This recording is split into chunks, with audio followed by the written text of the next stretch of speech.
안녕하십니까. 시네스토랑 지배인 서사웰입니다. 반갑습니다.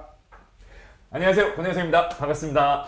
네, 또 인사드리게 됐습니다. 주민찬입니다. 감사합니다. 안녕하세요. 주혜은입니다. 네, 반갑습니다. 왜 웃어요? 거기서? 좋아서요. 좋아서. 웃는 거보다 낫지. 아, 다시 보니까 너무 자, 좋네요. 오늘 혜성 씨, 오늘의 우리 요리 뭐죠? 영화? 브로커. 브로커. 와.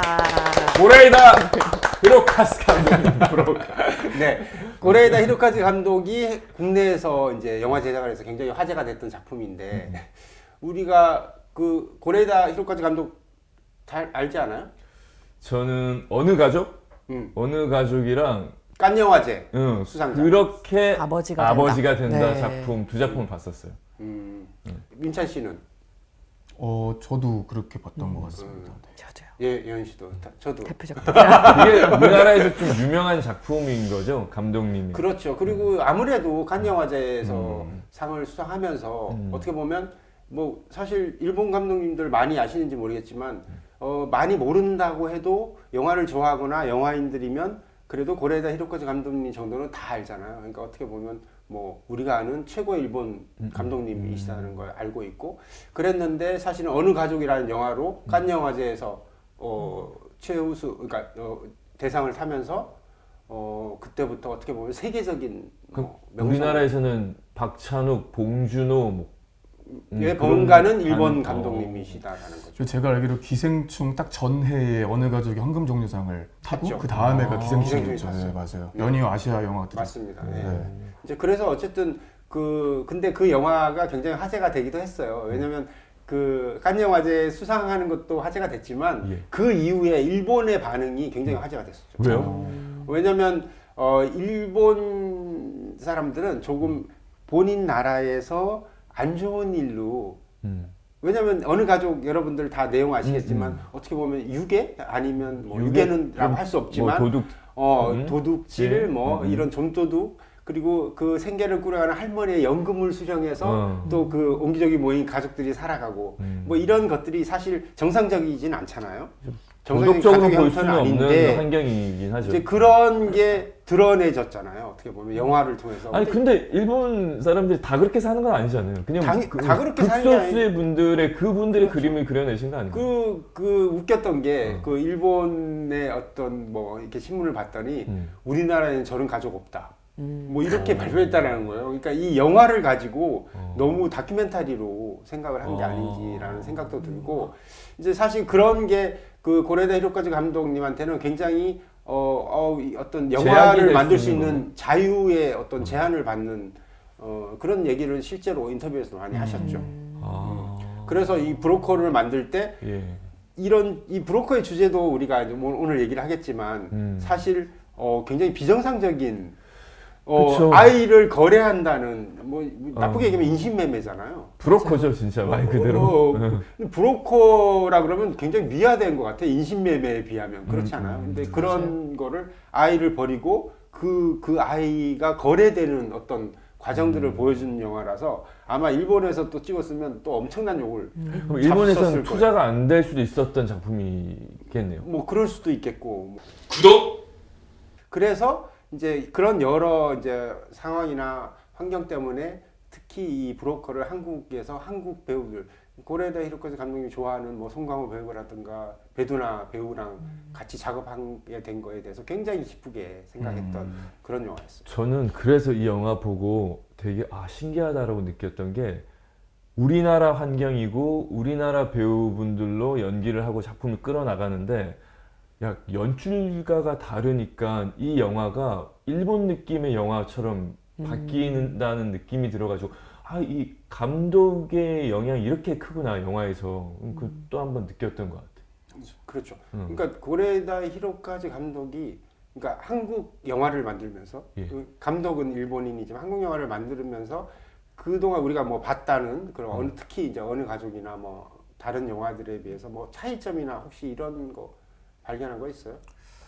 뭐 완전 초기작이었던 원더풀 라이프 같은 거를 제외한다면은 사실은 이게 제 소견에서는 좀 유사 지점 같은 것들이 분명히 있는 것 같아요. 그렇죠. 그러니까 어떻게 말하면 유사 가족, 대한 가족 같은 그런 형태를 띈 가족의 형태를 제시라는 표현까지는 그렇지만 이런 가족들도 한번 형성될 수 있지 않나라는 물음을 관객들은 던져주는 그런 맥락에서는 아까 말씀하셨던 뭐 그렇게 아버지가 된다나 그 직전에 어느 가족이나 이번에 브로커까지 연장선상에 있는 거 아닌가 이런 생각은 들더라고요. 확실히. 그러니까 배우나 뭐 제작 환경이나 국내 한국 배우와 한국에서 제작되고 했지만 고레다 히로카즈 감독님의 그 영향력이 그냥 고스란히 금방 우리 민찬 씨가 얘기한 것처럼 고스란히 드러난. 그러니까 그것만 달라졌지. 네, 그렇죠. 좀 비슷한 그래서 저는 약간 어느 가족 속편 같은 느낌이 들어서 사실은 그 브로커를 보고 어느 가족을 다시 한번 찾아보게 됐었어요. 어떻게 지금 차이점이 있을까라는. 그러니까 어떻게 보면 가족이 아닌 가족이 만들어진 어느 가족. 그리고 브로커도 마찬가지로 우리가 뭐 중간 정도 후반부로 가면 갈수록 가족 정말 같아. 가족이 아닌 가족. 맞아요. 뭐 그런 점에 굉장히 유사점이 많아요. 그러니까 한편으로 이건 이제 여담인데 아까 선배님께서 말씀하셔서 좀 궁금한 건데 아니 뭐 선배님이 그냥 형이라고 불러. 그 뭐 형이 말씀하셔서 궁금한 건데 약간 그런 것도 궁금했어요. 태생이 저희는 대한민국 사람이잖아요. 어쩔 수 없이 그렇죠. 운명적으로. 근데 제가 대한민국인도 아니고 일본인도 아닌 제3세계에서 브로커는 어떤 느낌으로 바라봐질까 궁금했어요. 왜냐면 저는 한국 사람이다 보니까 이게 어쩔 수 없이 아는 배우들이잖아요. 너무 유명한. 그래서 선배님이 아까 어느 가족은 우리가 일본 배우에 관심 있지 않는 또 모를 만한 배우들도 있고 유명하지만 그렇죠. 그래서 되게 생활감 있게 봤는데 브로커도 생활감 있는 얘기지만 저희가 누구나도 아는 유명한 배우님들이 나오시니까 이 생활감 있는 연기가 좋음에도 불구하고 완전 생경하진 않은 거예요. 그래서 제가 제3세계에 있는 국가의 국민이라면 이게 어떤 느낌으로 받아들여질까가 저는 도저히 상상할 수가 없는 운명이니까 좀 궁금했었어요. 사실은. 이들이 얼마나 자연스러운 느낌으로 다가올까. 전 또 좀 묘했던 게 우선 연출님은 일본 분이시잖아요.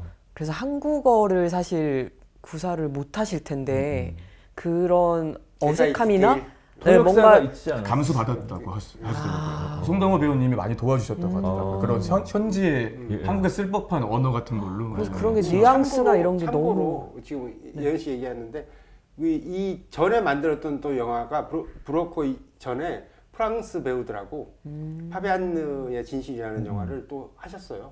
거기도 마찬가지로 뭐 불어를 하실 수 없죠. 네. 그래서 그런데도 그게 뭔가 튀지 않는 게 너무 되게 신기해가지고 약간 언어를 뛰어넘는 그런 배우분들이 연출력인가. 많이 참여를 같이 했다라고 얘기 들었습니다. 한국 정서에 맞게끔. 또 송강호 선배님이 그런 토속적인 부분을 굉장히 강하시잖아요. 또. 그렇죠. 네. 자, 그러면 우리가 이제 주제로 살짝 이제 들어가서 지금 이 브로커에서 나오는 예를 들면 뭐 인신매매, 뭐 낙태, 미혼모, 뭐 입양, 뭐 이런 설정이잖아요. 이런 설정에 대해서는 어떻게들 생각하세요? 어떠셨어요? 저는 좀 민감한 얘기잖아요, 굉장히. 그거 같아. 이제 두 분은 결혼을 안 하셨고 저는 결혼을 해서 아이가 있는 입장에서 보니까 내가 이게 총각 때 봤었으면 어땠을까, 지금 어땠을까 이런 관점에서 생각이 들더라고요. 근데 막 피가 끓어오르는 장면들이 있지. 비슷하게 느끼셨을 텐데 400에 할부로 계산하자고 하는 커플이 있잖아요. 처음.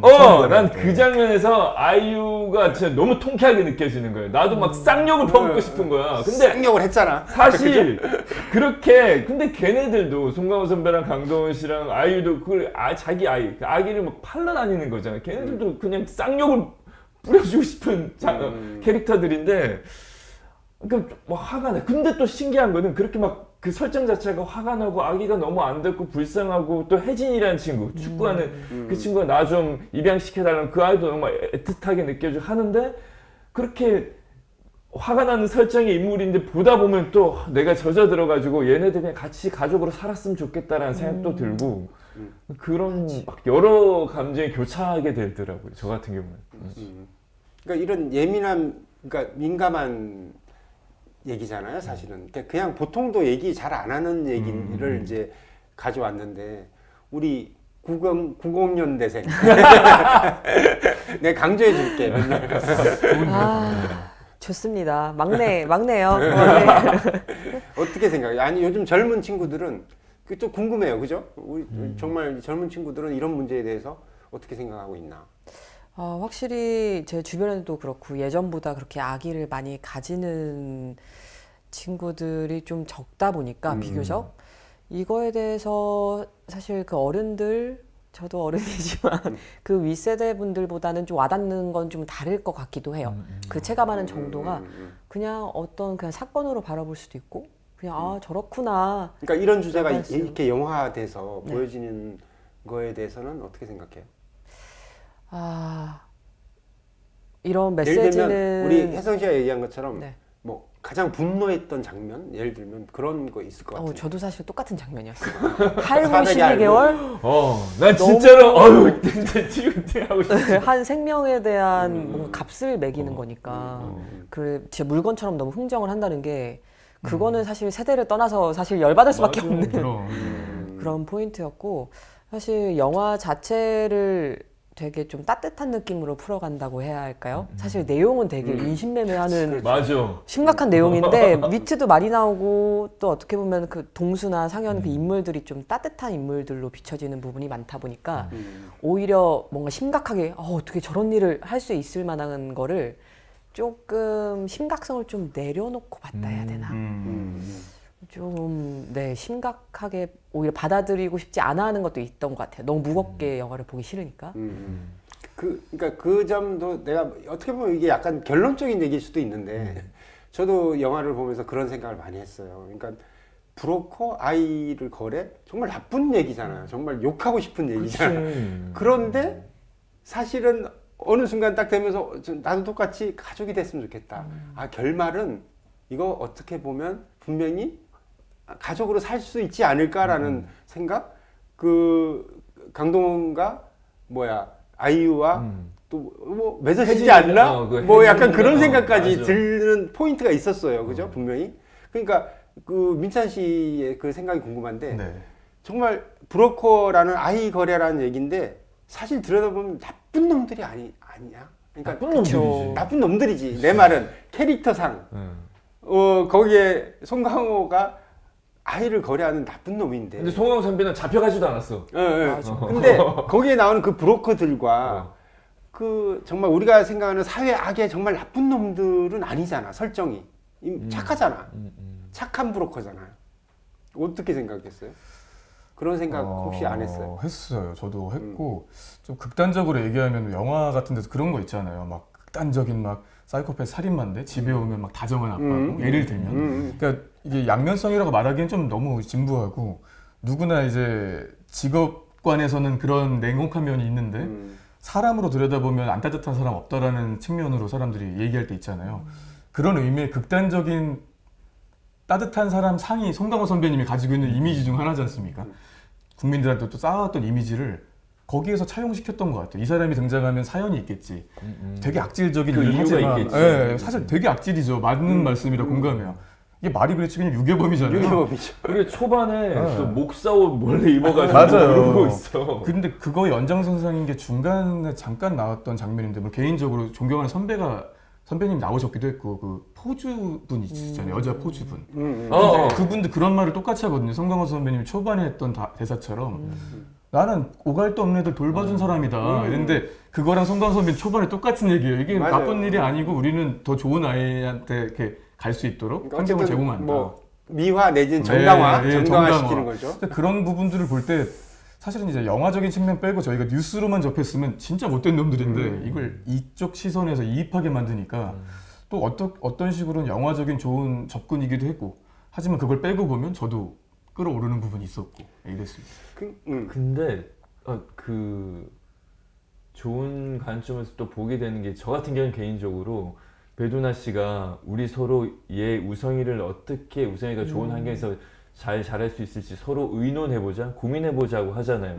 그 과정에서는 배두나 커플이 키워도 좋겠고 사실은 집행유예 받게 된 그 커플이 있었잖아요. 네. 그 부모도 되게 잘 키울 것 같고 아니면 우리 처음에 얘기했던 것처럼 그 5 가족이 이렇게 그냥 가족이 돼서 가족이 돼서 키워도 좋겠다라는 생각이 드는데 그렇게 열어주니까 또 공감해요, 진짜. 우선 결말 너무 좋았어요. 그래서 약간 그래서 오픈해서 나는 가서. 뭐가 좀 그랬냐면 우리가 브로커에 대해서 오늘 이 자리에서 얘기를 해야 되기 때문에 다른 사람들은 어떻게 봤을까 좀 리뷰를 봤는데 결말이 너무 애매모호하게 끝났다라고 해서 좀 혹평하는 사람들이 의외로 많더라고요. 근데 저는 그렇게 받아들여지지가 않았었거든요. 좀 더 따뜻하게 열어주고 그 초점이 그 우성이한테 아기한테 가 있으니까 아기를 위해서 우리가 어떻게 노력할 수 있을까라는 결말로 가는 것 같아서 전 좋았었거든요.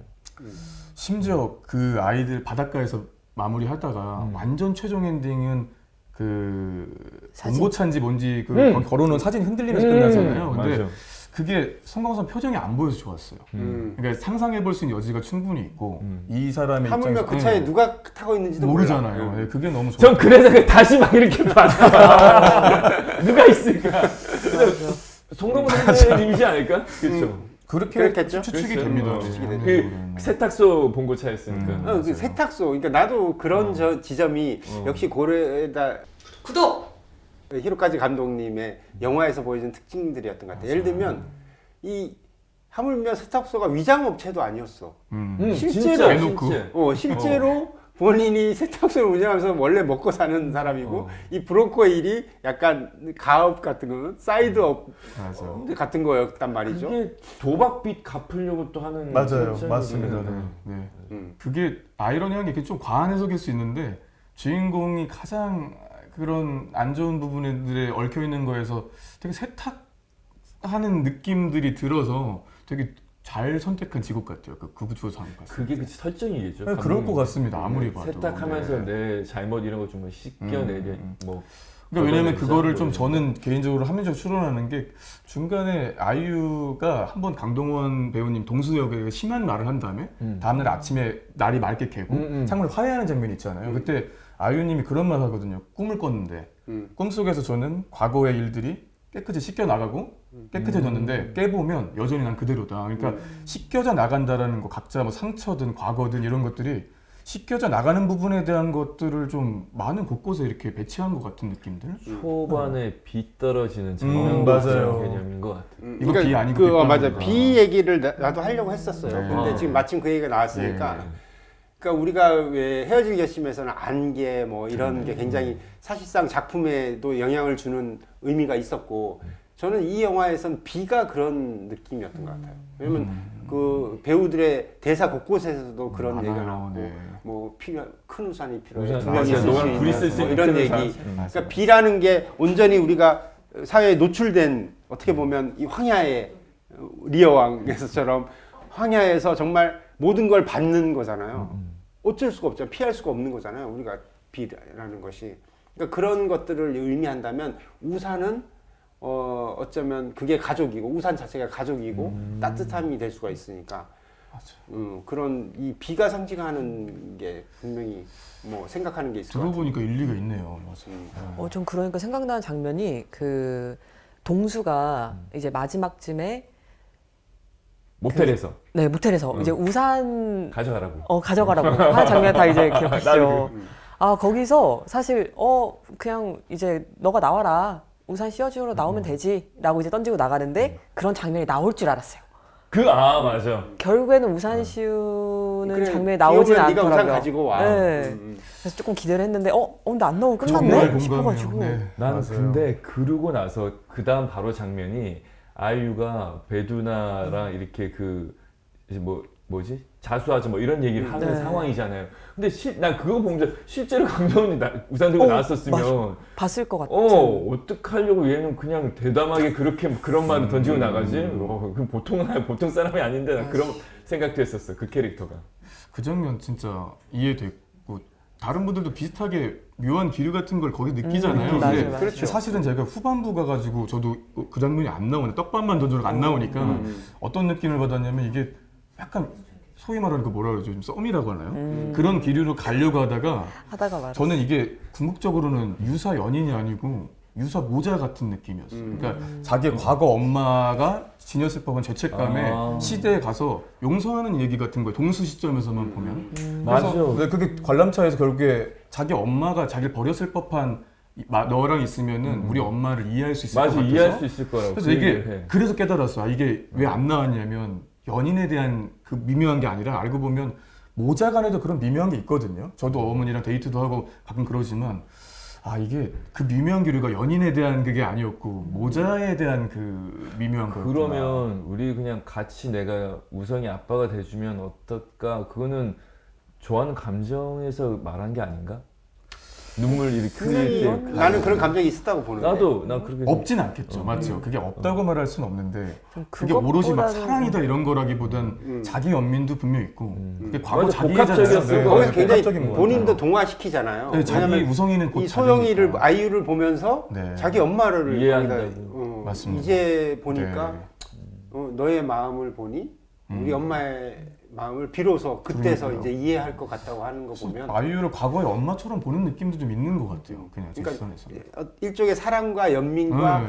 뭐 굉장히 복합적인 어떤 느낌, 모성에 대한 그리움 뭐 이런 모성의 거랑 그리움까지 네, 여러 가지. 포함하는 것 같아요. 영화들이 한 번 볼 때, 두 번 볼 때 책도 그렇지만 다 느낌이 다르잖아요. 그리고 나이가 젊었을 때 좀 나이가 들었을 때. 근데 이 영화는 특히 처음에 이제 배우분들 연기가 너무 좋으니까 그렇게 빠져서 봤다면 두 번째 이제 내용에서 보게 되면 먹먹해. 좀 기분이 좀 무거워. 마음이 무겁고 그리고 사실 지금도 현존하잖아요. 그리고 전 이 영화를 통해서 되게 놀랐던 게 베이비박스가 진짜 있다라고 하더라고요.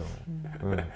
아까 저희 뭐 그렇죠. 왜냐면 우리 이거 카메라 돌기 전에 네. 아까 뭐 신림 네. 그런 쪽에 있다고 말씀하셨잖아요. 네. 네. 그래서 그러면 PD님 확실하죠? 아니 근데 저도 검색해 봤었어요. 그러니까 확실히 전 이 영화 보면서 진짜 우리나라에 이런 게 있나? 베이비박스가 있나?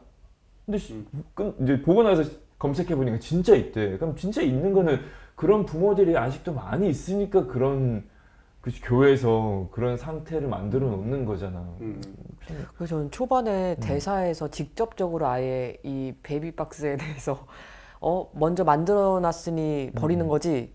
아니, 그치. 약간 그런 논쟁을 막 하잖아요. 되게, 그래서 되게 직접적으로 얘기가 대립하죠. 나와서 좀 맞아요. 놀랬어요. 그러니까 이 소재가 사실 민감할 수밖에 없죠. 사실은 쉬쉬할 수밖에 없지만 되게 많이 퍼져 있고 요즘에 또 예를 들어 미혼모분 같은 경우도 많이 생겨날 수밖에 없고 잘못된 부분들로 인해서 거기서 초반에 아이유님, 그러니까 소영도 막 그런 얘기 하지 않습니까?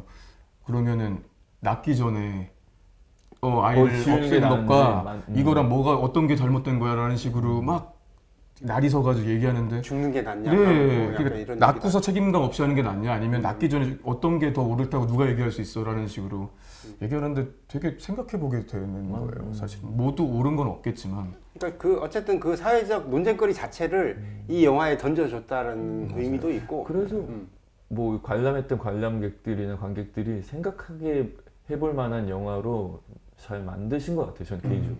그러니까 영화가 우리가 계속 우리 민찬 씨랑 혜성 씨도 얘기했지만 영화가 이렇게 중간중간 이렇게 끊기는 느낌이 있잖아요. 그러니까 그 뒤에 기대했는데 우산 가지고 가야겠는데 안 가져가고 또 뭐 할 것 같은데 또 그 뒤는 또 없고 약간 이런 게 이 감독님의 영화의 어떤 그러니까 퀘스천을 계속 던져주는 것 같아요. 우리 관객들한테 그런 포인트들에 대해서 이렇게 생각하게 의도적으로 저는 제 생각은 그런 생각이 들더라고요. 뭔가 연결돼서 그 뒤가 나와줘야 되는데 그냥 거기서 끝이야.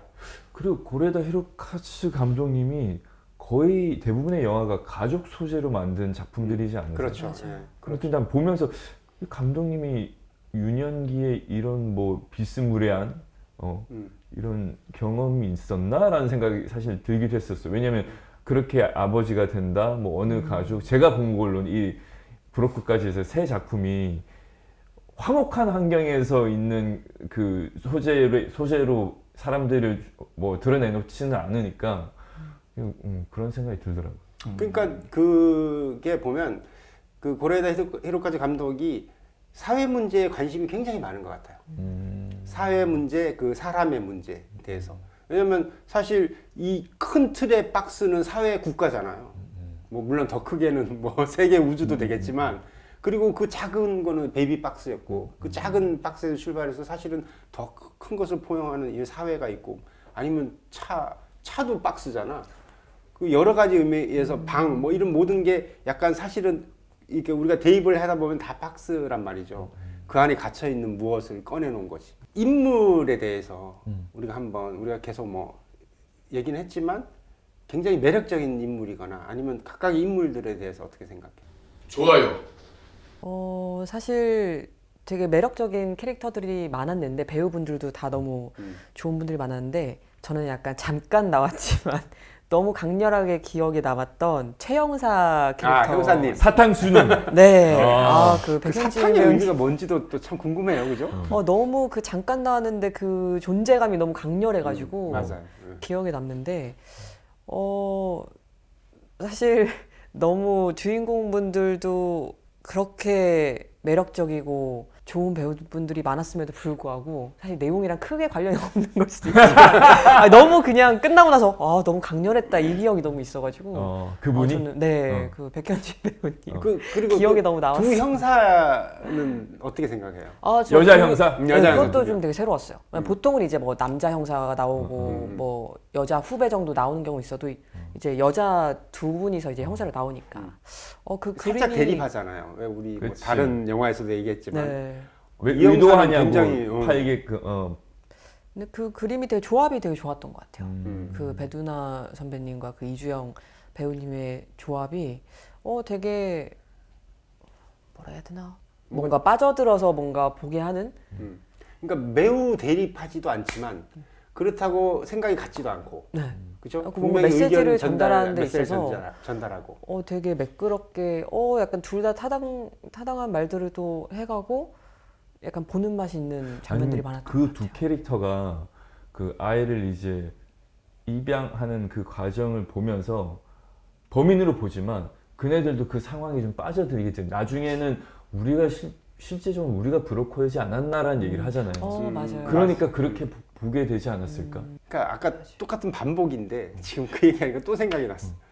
브로커 나쁜 놈들인데 나쁘지 않게 보이고 형사들도 잡으려고 정말 어떻게 보면 계속 유도하고 뭔가 만들어 가잖아요. 나쁘잖아요. 그 자체는. 근데 또 이 둘을 보면 또 나쁘지가 않아.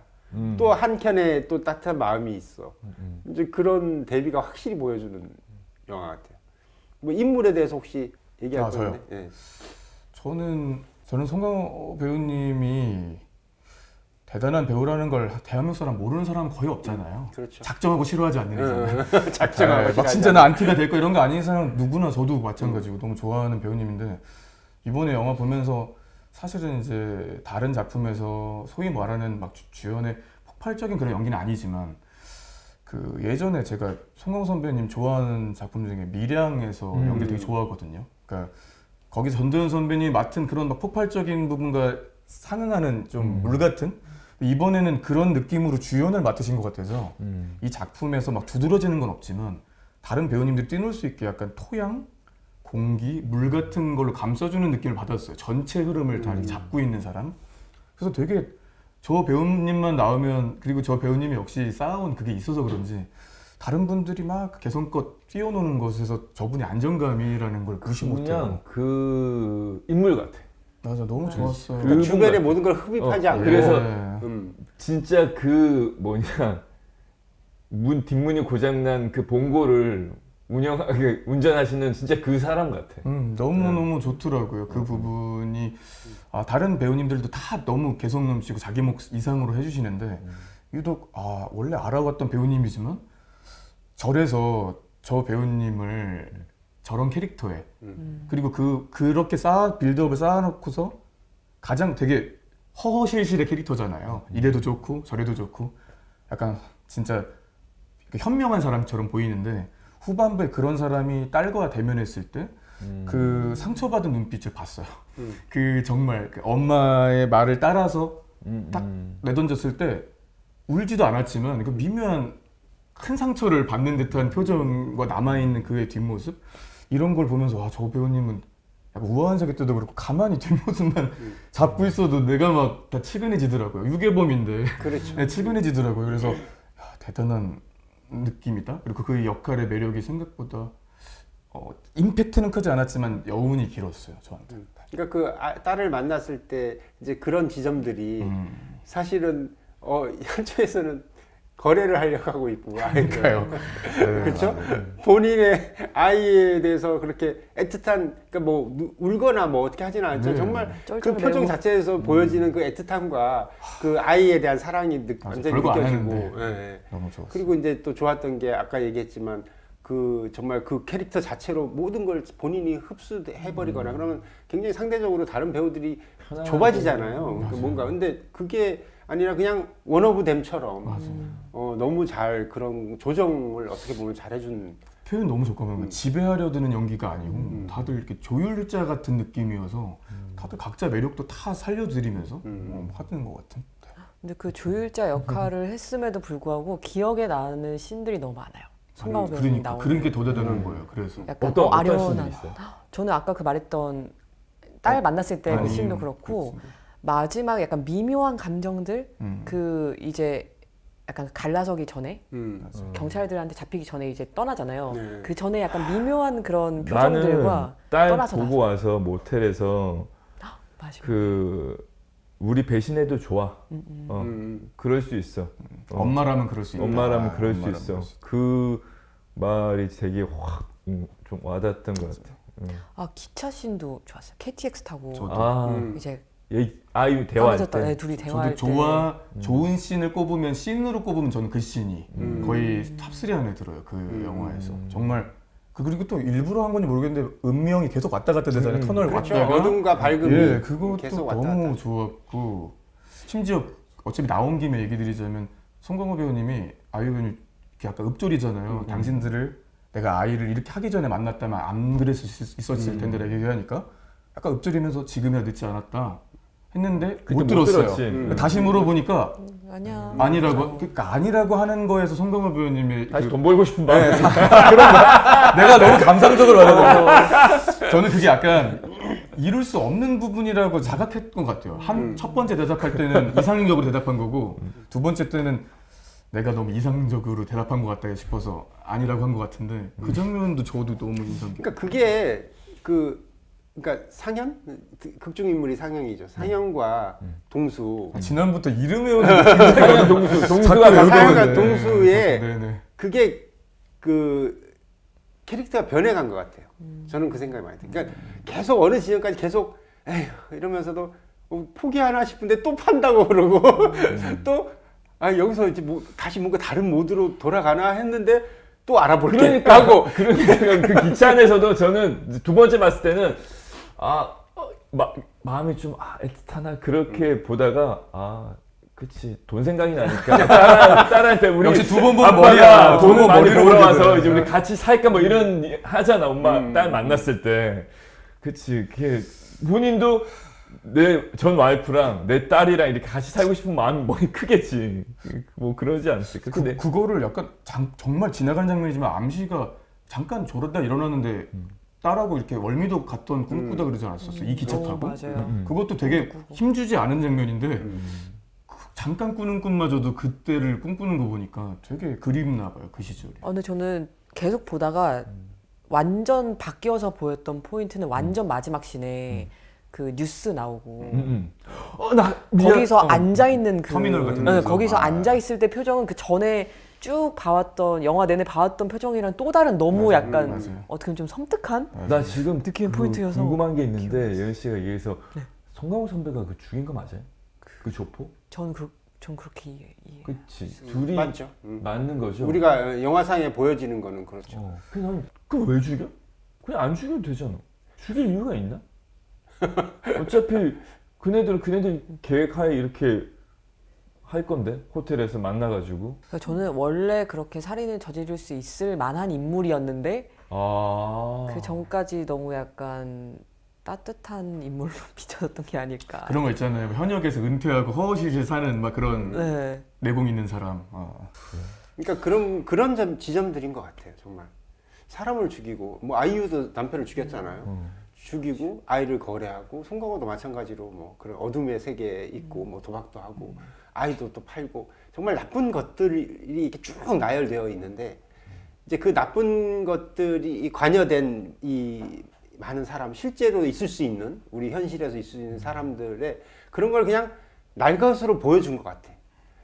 그러니까 그게 뭐 옳다 착하다 저놈은 나쁜 놈인데 착한 일도 하네 뭐 이런 정도가 아니라 그냥 모든 사람들한테 실제로 존재할 수 있는 것들을 감독은 그냥 다 보여주지 않았나 싶어요. 그 사람 아니. 그 사람 죽인 이유는 호텔 방에 4천만 원은 그대로 있다고 그랬잖아. 그러면 맞아, 돈도 가져갈 줄 그러면 그냥 우성이를 위해서 죽인 건가? 얘가 그 무성이를 데려가가지고 그 죽은 아버지의 와이프한테 주려고 하니까 그렇게 무성이가 너무 불행하지 않겠냐라는 얘기를 하잖아요. 그냥 진짜 무성이를 위해서 그런 선택을 한 건가?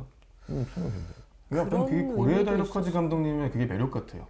이게 막 뭐가 딱 이게 아니라 답을 이렇게 주지 던져주는 않죠. 그 이런 식으로 막 사람들이 막 얘기할 수 있을 만큼. 네. 근데 저는 되게 놀랐던 게 방금 말하셨던 것처럼 뭔가 명확하게 주지 않는 근데 대사들은 또 되게 직접적인 것들이 많았어가지고 그래서 좀 묘했던 것 같아요.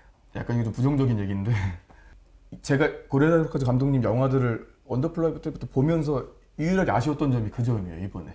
너무 그러니까 브로커 직접적으로. 너무 좋았는데 여태까지 감독님 영화에서 특히 그 후반부에 한 번씩 원샷 잡아주면서 태어나줘서 고마워 하는데 물론 좋을 수도 있어요 누군가는 이건 제 개인적인 주관이지만 고레에 다이로카즈 감독님이 어떤 걸 던져주고 느끼게 만드는 감독님이라고 저는 느끼는데 그 장면은 약간 교육받는 느낌이었거든요. 그러니까 우리 주제 이거니까 들어라는 느낌으로 원샷을 진짜 다 잡아줘요 한 번씩 막 말하고 잡아주고 그래서 그 장면을 그 대사가 중요한 대사가 같긴 한데 이들한테 들려주고 싶은 근데 이제 그걸 전달 방법에서 고레에 다이로카즈 감독님의 이전 작품과는 좀 다른 방식으로 너무 직접적인. 네, 직접적으로 전달한 것 같아서 조금 개인적으로는 아쉬웠다. 그러니까 호불호 면에서는 좀 그 부분 그 장면 좀 약간 호불호가 갈릴 것 같은 그냥 이거 느낌이긴 했어요. 정말 제 개인적인 의견이에요. 그러니까 좋아하시는 분도 있을 거예요. 근데 이제 저는 그게 좀 감동이 그런 식으로 오니까 갑자기 훈계 영화 같아서 나는 사실 조금 오그라들었어요. 그러니까 똑같은 표현이에요. 그러니까 저도 그게 좀 그래서 또 갑자기. 원래 그분이 세련된 방식으로 그 감동을 진하게 주는 부분이 있는데 이 부분에서는 마치 우리나라의 그 여느 신파 영화의 결말처럼 잠시 갑자기- 주저하다가 결국은 하는. 자 장엄하게 울어라 막 이거 그 있잖아요. 그런 느낌이어서 이질적이고 이 장면을 정말 그 감독님이 생각해서 만든 장면이 맞나 싶을 정도로 영화에서 이질적이었어요. 갑자기 튀는 장면이라고 해야 될까? 네, 그래서 좀 아쉬운 점 유일하게. 네. 시네스토랑 구독, 좋아요. 알림 설정 잊지 마세요. 아무 생각 없이 그냥 근데 좋은 분도 본 있을 사람들은 거예요. 네. 그 점이 좋았다라고 맞아요. 할 수도 있을 저도 것 그럴 것 같아요. 같아요. 좋은 분도 있을 것 같아요. 시원하게 오히려. 그 저는 그래서 그 정도로 그 메시지를 강력하게 그러니까 그래서 그런 것 싶으셨나 같아요. 보다라고 네. 생각을 그게 느껴져. 그리고 아니 의지가. 되게 은은하게 연출을 하다가 그냥 대놓고 탁 맞아요. 던지는 핵폭탄을 내가 지금 5번 받아라 하면서 이거는 이름별로. 졸면서 봐도 이 메시지는 가져갈 수밖에 없다 약간 이런 맞아요. 근데 영화 안에서 나는 캐릭터 감독님 말씀하셨잖아요. 기억에 남은 송강호 선배님 너무 좋았었고 또 전 아이유 너무 좋았는데 이동희 씨 나왔던 장면 잠깐 되게 나왔죠. 그 연기자로 이동희 씨 막 이제 그 연기 연습하다가 어쩔 줄 몰라고 난 유일하게 웃겼던 장면이었어. 맞아. 재밌었어요. 맞아요. 진짜. 진짜 말 그대로 환기 역할을 제대로 한 것 같아요. 잠시 그 무거운 영화에.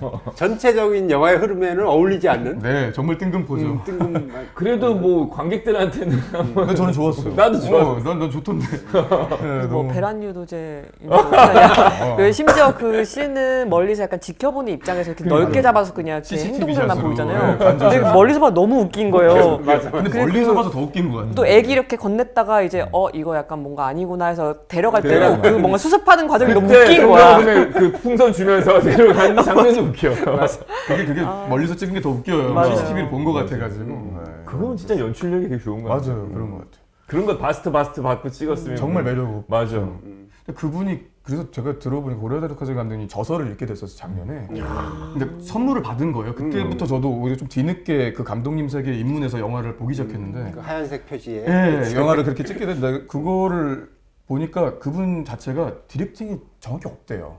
그러니까 그 배우한테 오히려 의견을 물어보고 이렇게 해주세요. 그 배우가 대본에 네. 뭐 느낀 대로 그냥 하게끔. 그렇죠. 보통 감독님들이 이건 이 감정이니까 이렇게 맞아요. 연기해달라고 하는데 맞아요. 반대로 하고 아까 배우님 말씀 일리가 있는 게 현지 배우한테 심지어는 언어도 다르니까 더더욱 맡겼을 거라는 생각이 있어서 그렇겠죠. 의견을 각자마다 구해가지고 그냥 저는 찍고 있고 특별히 막 옳다 그르다라고 얘기 안 하고 가만히 지켜보다 괜찮으면 오케이고 뭐 그래서 이렇게요. 약간 느낌이 물 흐르듯이 아닌 그 다큐 열린 같은, 결말 뭐 이런 그런 게 좀 느낌인가? 있어. 맞아요.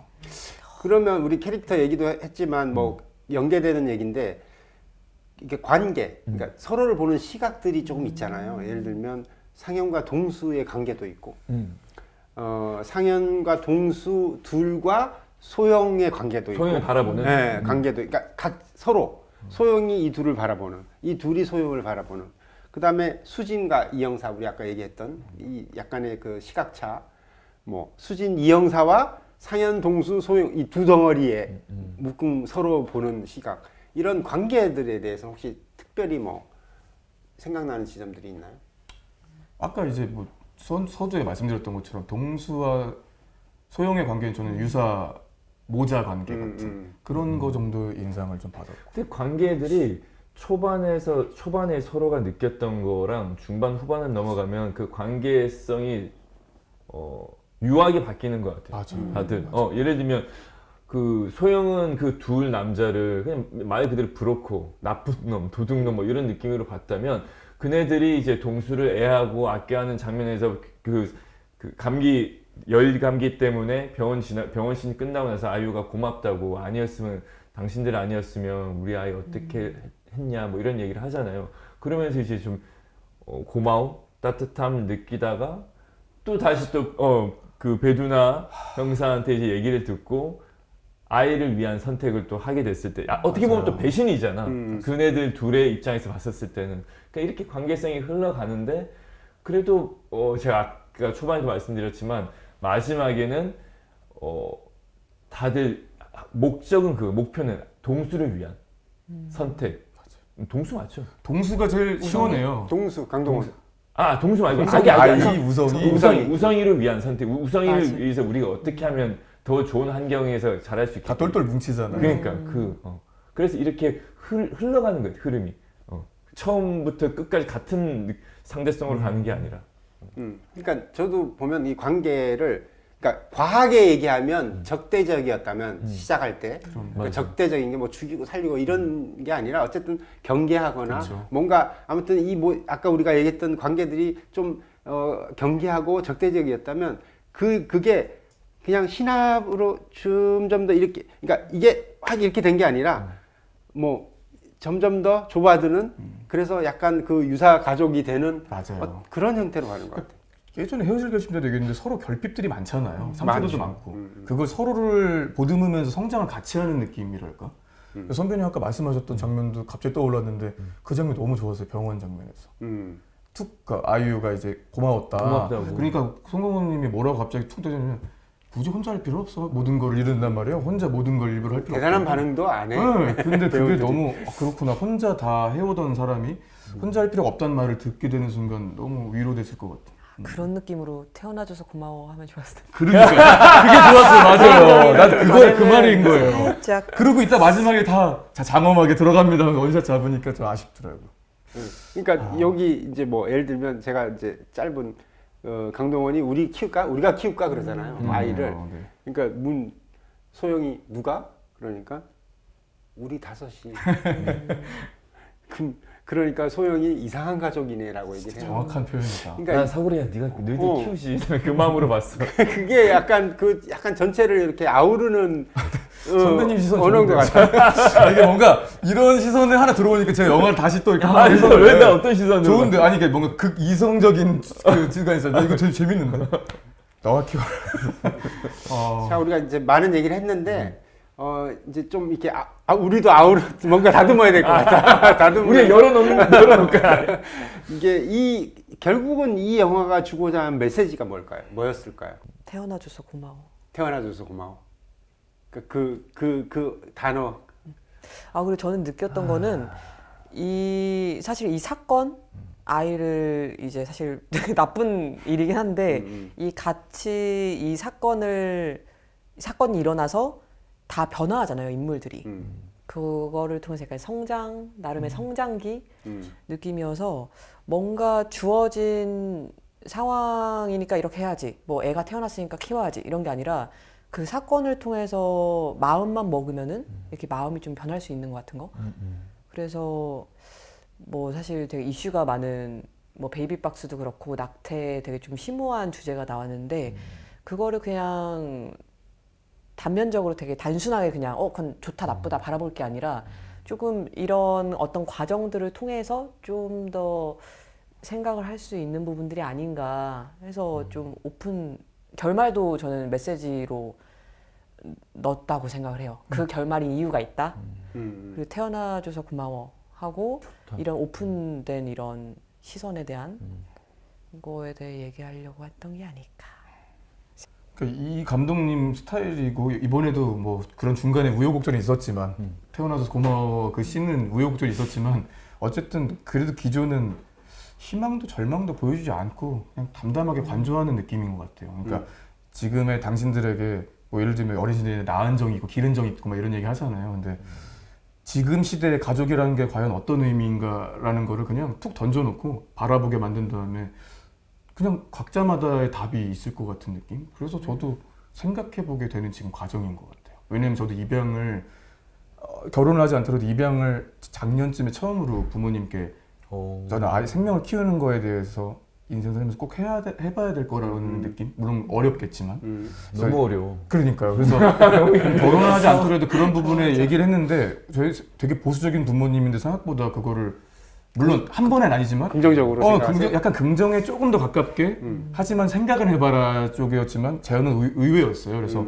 그 부분을 오랫동안 마음에 품고 있다가 말을 했던 경험이 있는데 그런데 그런 생각했거든요. 상대가 바뀔 수 있잖아요. 그럼요. 제가 만약에 아이가 생겼는데 그렇게 입양을 해서 너무 소중한 사람이 생겼는데 후에 결혼을 하게 돼서 제 핏줄인 아이가 생기면 그 두 아이 간의 갈등이 없게 내가 현명하게 처신할 거라는 자신이 있나? 이런 거를 생각할 때 여기 안에서도 대한 가족이고 유사 가족이지만 과연 낳고 그냥 버려버리면 저게 그냥 엄마라고 막 얘기할 수 있는 건가? 그렇다고 또 기른 사람이 무조건 이렇게 얘기하기에는 강동원처럼 평생을 엄마를 그리워했잖아요. 보육원 찾아가면서 엄마의 소식이 있는지 없는지. 그러니까 그 정도로 본능이라는 것도 중요한 건데 어떤 게 가족인지에 대한 생각을 하게 만드는 그런 작품 같았어요. 저는 우리 이제 대화하면서 좀 생각이 잡힌 건데 예은 씨가 말했던 대로 우리가 그 태어나줘서 고맙다라는 그 장면이 너무 튄다고 했잖아요. 그냥 감독님은 이 얘기를 정확하게 메시지를 전달하고 싶어서 튀임에도 불구하고 그런 씬을 만들었다라고 생각이 들었고 그리고 우리들이 다 본인의 얘기를 다 하면서 살지는 않을지언정 상처나 고통이나 힘듦, 아픔은 다 있잖아요. 근데 그럼에도 살아갈 수 있으니까 버티고 살아내라. 그 삶을 살아내라. 너는 정말 태어났기 때문에 훌륭한 존재이기 때문에 다 살아낼 수 있으니까 그렇게 견뎌내라라는 메시지를 주지 않았나라는 생각이 들더라고요. 얘기하면서 저는 그 생각이 들었었어. 막 화이팅으로 주는 느낌은 아니지만 이렇게 담담하게 어깨 한번 두드려주는 느낌 같은 거라 더 좋은 것 같아요. 개인적으로. 그러니까 결국은 전체적으로 그런 뭐 갈등과 아픔과 좋음과 이런 것들을 보여주고 저는 결론이 고래다 이런까지 어느 가족도 마찬가지였는데 약간 엔딩샷이 약간의 어떤 메시지를 주는 것 같아요. 그리고 명확하게 주는 게 아니라 저는 가족 사진 아까 우리 맨 서두에 얘기했던 그 가족 사진에서 많은 걸 보여주려고 하지 않았나. 왜냐면 어느 가족도 보면 그 쇼타라는 어린아이가 이렇게 끝까지 아빠 얘기 안 하다가 버스 타고 이렇게 가면서 아빠라고 한단 말이야. 아빠는 듣지도 못하지만 이제 그 아저씨는 듣지도 못하지만 결국은 내내 그 듣고 싶었던 아빠라는 소리를 안 해줬단 말이에요. 근데 마지막에 혼자 가면서 그 얘기를 해. 근데 이 브로커에서도 마지막 우리가 보았던 많은 그 인간 군상의 모습들이 보여졌지만 마지막 그 엔딩의 가족 사진이 굉장히 뭔가 어떤 결국은 또 가족이지만 가족이라는 테두리로 뭐 관계, 사람 뭐 이런 메시지를 주지 않았나. 그 장면이 포스터로 만들어졌어도 좋았겠다는 생각이 들었어. 룸미러에 달려있는 사진. B나 C컷 정도로는 있어도 충분히 매력 있었겠는데요. 자, 오늘 그래서 브로커라는 우리 고레에다 히로카즈 감독님의 영화를 얘기해봤는데요. 뭐 아쉬움 없으시죠? 그래도 만약에 괜찮으시면 한 장면씩만 꼽아주시면 안 됩니까? 궁금해요. 좋았던 메인 장면? 장면. 메인 그 장면은 하나씩 얘기하는 좋았던 게 장면. 있을 네, 하나씩만 얘기하고 좋았던 장면이라고 하면 저는 좋았다기보다도 인상적이었던 장면이 정말 시작 컷과 마지막 컷. 비를 맞고 정말 우산도 없이 나는 거기 아기가 있는지도 몰랐어 사실은. 처음에 그래도 뒷모습이었죠. 아이를 비를 홀딱 맞고 가서 이제 아이를 내려놓을 때 베이비박스를 보면서 알았고 그리고 마지막에 그 가족 사진이 무슨 뭐 대화나 뭐 이런 건 없었지만 그 설정이 시작과 끝이 이 감독님의 의도가 굉장히 많이 전달된 게 아닌가 그런 생각을 했어요. 덤비님. 저는 딱 두 장면. 어. 근데 좀 그 색깔이 다른 두 장면인데 배두나 씨가 나레이션 하면서 그 우성이랑 남편이랑 바닷가에서 노는 장면. 난 마지막에. 그게 정말로 좋았어. 따뜻했어요? 너무너무 좋았어. 그리고 아까도 얘기했지만 아이유가 400에 할부를 한다는 사람이 쌍욕 퍼볼 때 너무 좋았었어. 통쾌해서. 아, 통쾌해서. 저래야지. 저래야지. 진짜 아유, 저래야지. 나 미친놈 같아 보이네. 맞아. 아 그럼 저도 두 장면 뽑아보자면요. 아까 얘기 나왔던 CCTV 장면 사실 너무 재밌어가지고. 근데 막상 보니까 기억에 남는 두 장면 둘 다 이제 부모들 만났을 텐데 하나가 이제 그 CCTV고. 박혜준 배우님이 하셨던 그. 네. 아. 그 코믹한 건 이제 CCTV 그 약간 연기자들 해서 한 거였고 이제 두 번째가 그 박혜준 배우님이 배우님 나오셔서 이제 애기가 우니까 내가 전 물려도 되냐 했는데 그때 이제 그 이지훈 배우님의 그 리액션이 나오는데 그러니까 명확하게 막 클로즈업해서 나오진 않아요. 알아보긴 하는데. 근데 그거에 대한 리액션을 분명히 봤는데 약간 대놓고 비춰주지 않아서 오히려 되게 뭔가 저 뭐지? 어떤 감정을 느끼고 있을까? 맞아, 네. 맞아요. 근데 그 장면이 오히려 되게 좀 세게 와닿아가지고 나도 장면 너무 좋았어. 만약 이렇게 클로즈업해서 막 아련 이랬으면 뭔가 어떤 마음 들어가면 이제 모성애가 생겼나 이랬으면 그랬을 텐데 아이. 오히려 되게 보일 듯 말 듯 이렇게 탁 이렇게 졸면, 알아서 졸면 봐라. 못 봐요, 맞죠? 네. 졸면 못 보고 훅 지나가는 넘어가는. 씬. 네, 맞아요. 그러니까 오히려 더 뭔데 왜 하고 이렇게 보게 살짝 됐던 장면이 당황해하면서 뒷걸음질 치면서 옆모습으로 되게 멈칫- 찍었잖아요. 네. 맞아요. 치기로 같은. 그 장면이 되게 좀 하나는 더 뭐예요? CCTV CCTV. 좋은 거 아니죠? 나 살짝 좋은 거 약간 졸았던 아니죠? 것 나는 그 같은데? 장면 저희하고 또 둘이 나는 줄 알았어. 그 장면 포함해서 제가 저 잠깐 최애 졸려고 장면 죄송합니다. 그렇구나. 배우님은 저는 좀 너무 뻔한데 좀 뻔한 게 이번에 좋더라고요. 그 세차장에서 다 세탁되는 그 장면 재밌어. 그러니까 좀 뻔한데 약간 그게 어떤 느낌이냐면 해소가 된 느낌이라기보다는 뭐 놀이공원 가면은 막 고지서 같은 거 막 몇 달 밀려 있어도 그거 롤러코스터 타는 순간에 무서워하는 사람 없잖아요. 그 뭐 돈 밀린 거.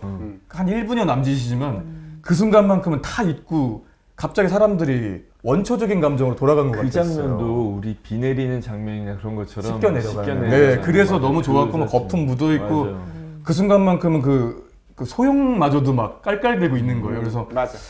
근데 그게 더 슬픈 거는 저게 곧 1분 뒤면 끝나고 놀이공원에서 내려오는 시간이 있을 거라는 그 직감들이 있지 않습니까, 사람이. 그래서 놀이공원에서도 기구 타고 내려오자마자 느끼는 그런 또 허탈감? 그런 게 있을 수 있어서 되게 좋으면서도 그게 끝날 거라는 게 정해져 있으니까 마음이 좀 속상하기도 하고 목장님에 좋았고 나머지 하나는 저도 그 아까 말씀드렸던 것처럼 그 기차에서 둘의 대화 그게 너무 좋았어요. 네.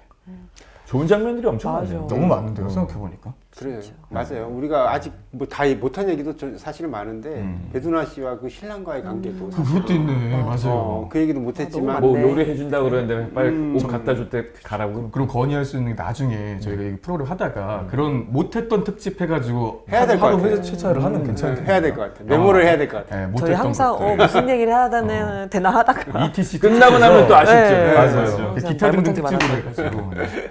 자, 여기죠. 자, 오늘은 브로커라는 영화를 가지고 우리가 또 재미나게 얘기를 해보았습니다. 다음번에는